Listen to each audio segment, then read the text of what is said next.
Oui, prince, je languis, je brûle pour Thésée, je l'aime.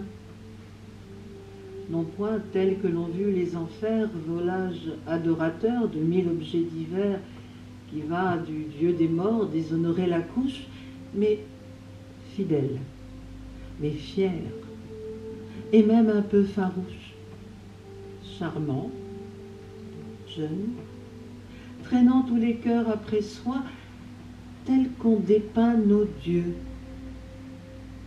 ou tel que je vous vois. Il avait votre port, vos yeux, votre langage, cette noble pudeur colorait son visage, lorsque de notre crête il traversa les flots, digne sujet des vœux des filles de Minos. Que faisiez-vous alors? Pourquoi, sans Hippolyte, des héros de la Grèce assembla-t-il l'élite?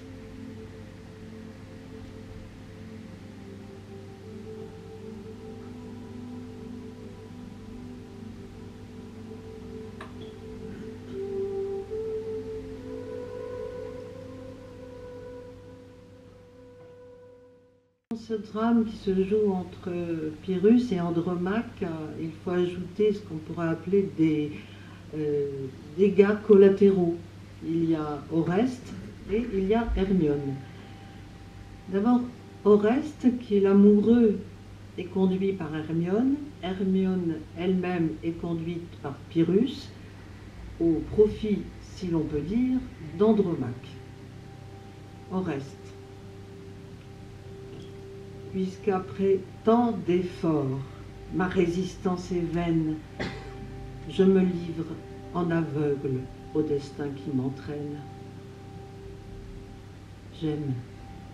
Je viens chercher Hermione en ces lieux, la fléchir, l'enlever, ou mourir à ses yeux.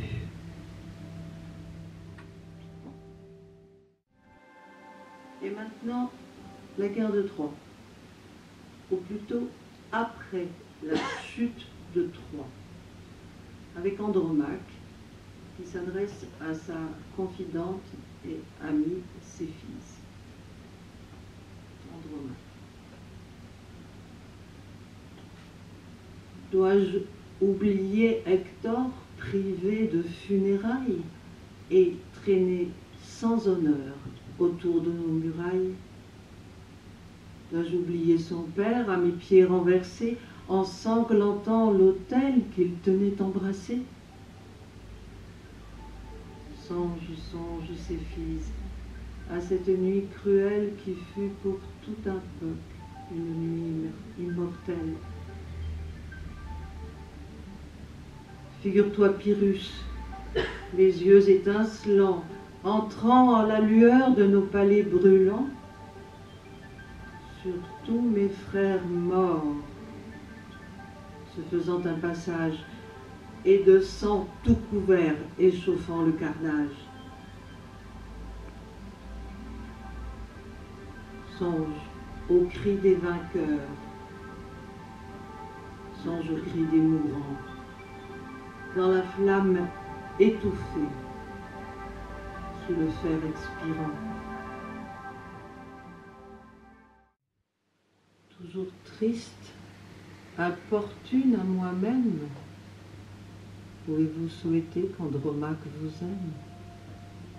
Quel charme ont pour vous des yeux infortunés qu'à des pleurs éternels vous avez condamnés?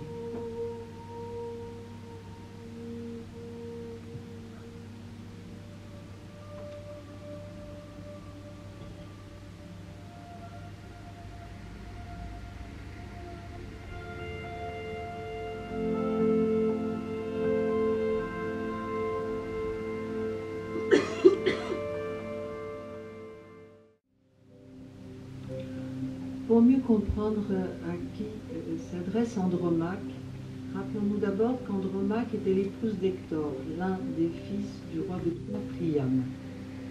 Hector a été tué en combat singulier par Achille, enfin revenu au combat, Et les Grecs sont entrés dans Troie, l'ont détruite, l'ont incendiée. Les 50 fils du roi Priam ont été massacrés. Et le roi grec Pyrrhus a emmené avec lui Andromaque et son jeune fils Astyanax. Il prétend maintenant faire d'Andromaque son épouse.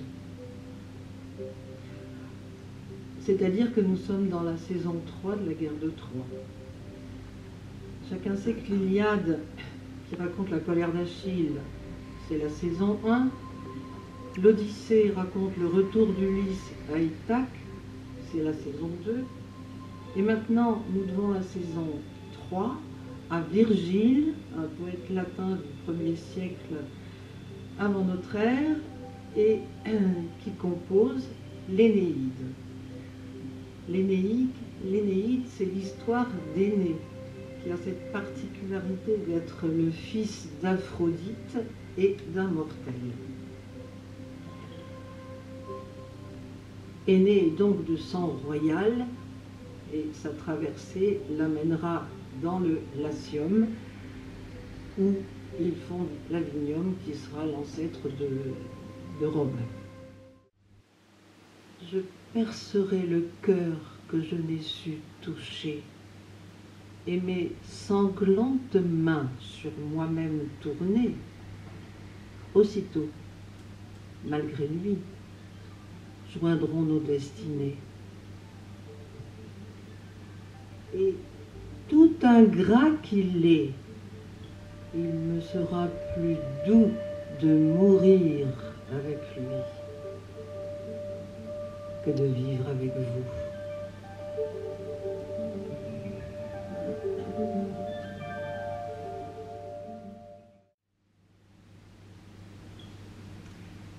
Et pour terminer cette séquence sur Andromaque, voici le cri d'Oreste, un cri d'impuissance. Je ne sais de tout temps quelle injuste puissance laisse le crime en paix et punit l'innocence.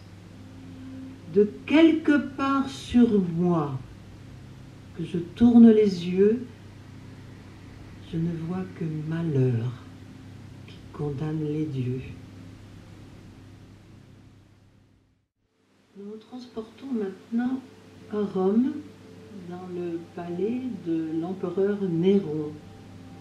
Celui-ci vient de faire enlever la jeune Junie, qui est en fait promise à son frère Britannicus. Il s'agit de la pièce de la tragédie Britannicus.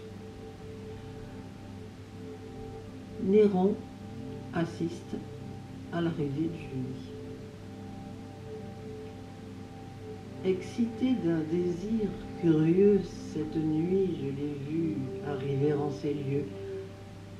Triste, levant au ciel ses yeux mouillés de larmes qui brillaient au travers des flambeaux et des armes, belle, sans ornement, dans le simple appareil d'une beauté qu'on vient d'arracher au sommeil. Que veux-tu ? Je ne sais si cette négligence, les ombres, les flambeaux, les cris et le silence et le farouche aspect de ces fiers ravisseurs relevaient de ses yeux les timides douceurs.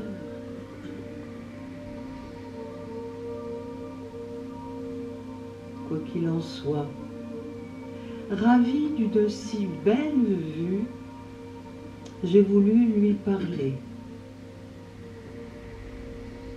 et ma voix s'est perdue.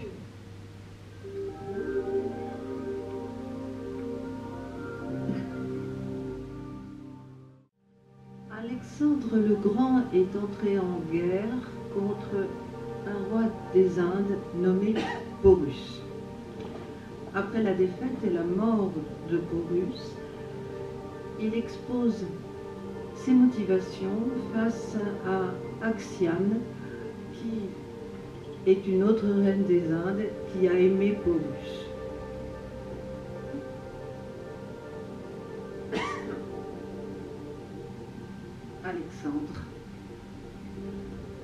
Oui, j'ai cherché Porus. Mais quoi qu'on puisse dire, je ne le cherchais pas afin de le détruire. J'avouerai que, brûlant de signaler mon bras, je me laissais conduire au bruit de ces combats. Et qu'au seul nom d'un roi jusqu'alors invincible, à de nouveaux exploits, mon cœur devint sensible. Tandis que je croyais par mes combats divers attacher sur moi seul les yeux de l'univers. J'ai vu de ce guerrier la valeur répandue tenir la renommée entre nous suspendue. Et voyant de son bras voler partout l'effroi, l'Inde sembla m'ouvrir un champ digne de moi. Lassé de voir des rois vaincus sans résistance, j'appris avec plaisir le bruit de sa vaillance. Un ennemi si noble a su m'encourager. Je suis venu chercher la gloire et le danger. Et nos moindres guerriers se promettent déjà des moissons de laurier.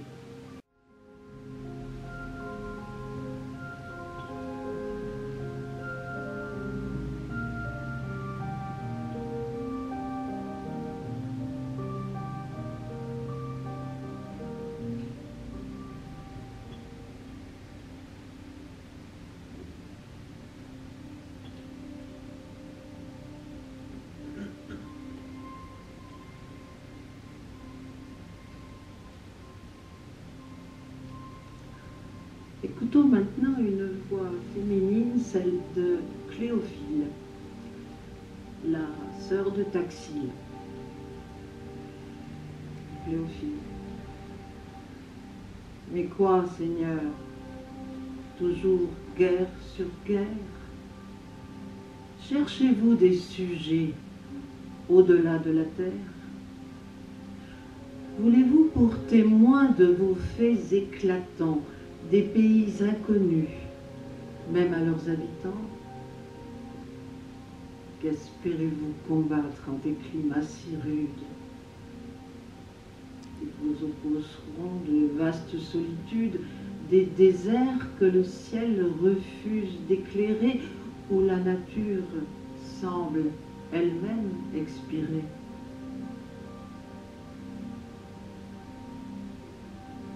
Et peut-être le sort, dont la secrète envie n'a pu cacher le cours d'une si belle vie, vous attend dans ces lieux et veut que, dans l'oubli, votre tombeau du moins demeure enseveli.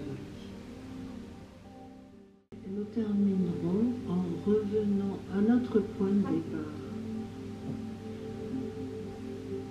Alexandre le grand Alexandre, échoue à conquérir la jeune et belle reine Axiame, qui aimait Porus, comme nous l'avons vu plus haut, et Axiame qui se trouve maintenant dans le camp des vaincus. Axiame s'adressa à Alexandre.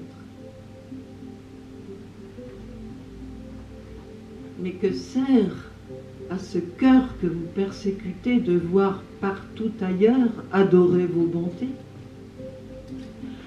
Pensez-vous que ma haine en soit moins violente pour voir baiser partout la main qui me tourmente?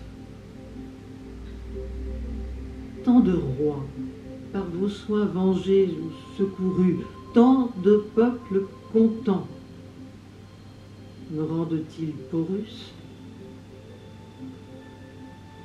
Non, Seigneur, je vous hais d'autant plus qu'on vous aime, d'autant plus qu'il me faut vous admirer moi-même, que l'univers entier m'en impose la loi, et que personne, enfin, ne vous hait avec moi.